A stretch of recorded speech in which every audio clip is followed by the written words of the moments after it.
Hi. Okay, here it is. I never remember like how long I can make a video for and send it in the mailbox. I'll try to be fast. I think there are different kinds of sad, and I think you need to know your own sad and whether it's the same sad you keep having. And so I'll give you an example of how it worked for me. After I've done something really, really stressful, something maybe that I've had to do, or something with the kids, or it's usually something kind of big, and I need that come down. Not so much anymore, but always for years and years and years, I'd head to the thrift store and I'd just roam around.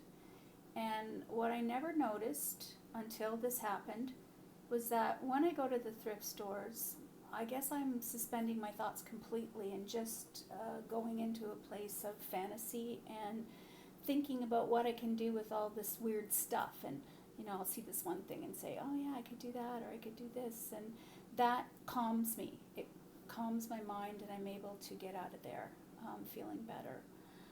And so this one day I went in there, and really quickly, I don't even think I got down one or two aisles, and that sadness that's like as old as time, been with me forever, came to me. And it surprised me because, one, I wasn't feeling like that before, and two, it felt old and recognizable. So I'm like, well, if it's so old and recognizable, why wasn't I feeling it before? Why is it just happening now? And I think for the first time, I just allowed it. I didn't pretend I didn't have it, or say, yeah, I have it, and so what? I'm just going to ignore it. And I have to say, none of those thoughts were really conscious, but that's what I was doing. That's what I did. So I just let it in. And I honestly don't remember right now what it was that sadness represented, but I definitely know it was my body talking to me, and my body was really, really sad, and it said I can't live here anymore like this with you. I mean, I will. I'll keep doing it, and it's fine, but I am so worn out and almost at the end of having to deal with where you put your thoughts and how you constantly worry or constantly stress. I really can't remember what it was, but it was something I did all the time. And it was taking such a toll on my body. Who knew? I didn't know. And it just told me that. It's just I can't do this anymore. But the thing about your body, it never betrays you. It never lets you down. It was not going to quit doing it. It was going to keep having to deal with my shit, right? My stuff I'm making up here. But it was really, really hard. And so my body was sad, super sad. And I just went, oh my God. Okay. And so I did. I stopped. And that was a scary thing too, because I felt oh no, now my life's really going to fall in the shitter because I'm not worried about it. I'm not monitoring the situation.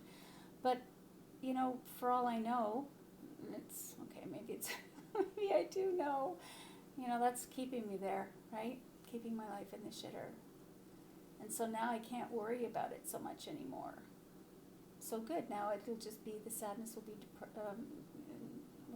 replaced with depression. I hope not, but I wonder. Yeah. So that's how it was for me, Heidi. I had no idea the sadness was coming from my body, from too much burden. And so I do know that all emotions really do come from the body, period, whatever it is you're feeling at any time. And it's just how the physiological systems in your body communicate with each other, because they don't have access to the brain. They can communicate to the brain with feelings, but then the brain's the only system in your body that can come up with the words, with thought systems, because it's a language system. And because when awareness comes in, whether you want to use the example of intuition or whatever, but when awareness comes into your field, into your body, it doesn't penetrate the mind either. It has to filter through the feelings first because it hits the body proper. I don't know if I'm explaining this right, but because it hits the body proper, a reading or an awareness or intuition or being a medium or any of that shit, whatever you want to call it, it always goes through the feelings first. And in order to translate it, we then filter it through the brain, and it comes out in words and thoughts and constructs. And that information will only ever be as clean as your filter, and your filter is your thoughts and your beliefs. So if you don't, if you're pretty steeped in whatever filter you have, if you're a religious person, if you haven't dealt with your issues, if you're narrow in certain aspects, then that's how the information is going to come out. It'll come out within that framework. Anyways, I got off track here.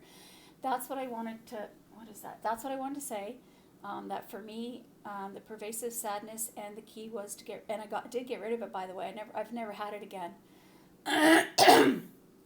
But I've never done that to my body either. I've stopped worrying or stressing or whatever that particular thing was that I did all the time, forever. I stopped doing it. And for you, it might be something like that too.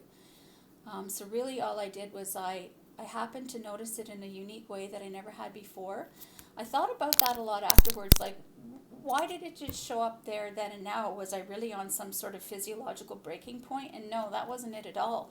Why it showed up then and there was a unique opportunity, because this was a place that I always went to where I was suspending my thoughts and not really aware of that, and lapsing into creative fantasy. And because it was quiet, there was no, you're not concentrating and focusing and working and doing all your shit, which creates a lot of noise. It's not like TV where your intuition is like a fucking super loud sign. It's quiet. It's subtle.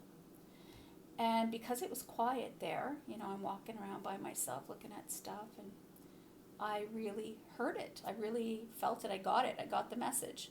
And, I'd probably been trying to communicate, my body had been trying to communicate that probably for a really, really long time, but I just couldn't hear it or accept it. I couldn't acknowledge its presence, and then I didn't allow it. So I acknowledged it. Sorry, I'm off the celery juice, so now I have phlegm every morning. I acknowledged it, and then I allowed that intel in. I said, okay, what is it? I'm ready, I'm listening. And so I heeded it too, right? Once I acknowledged it, allowed it, then I just said, yeah, I'll do that. I'll do my part. But that's a particular strength I have too, is not 100%, but I can change.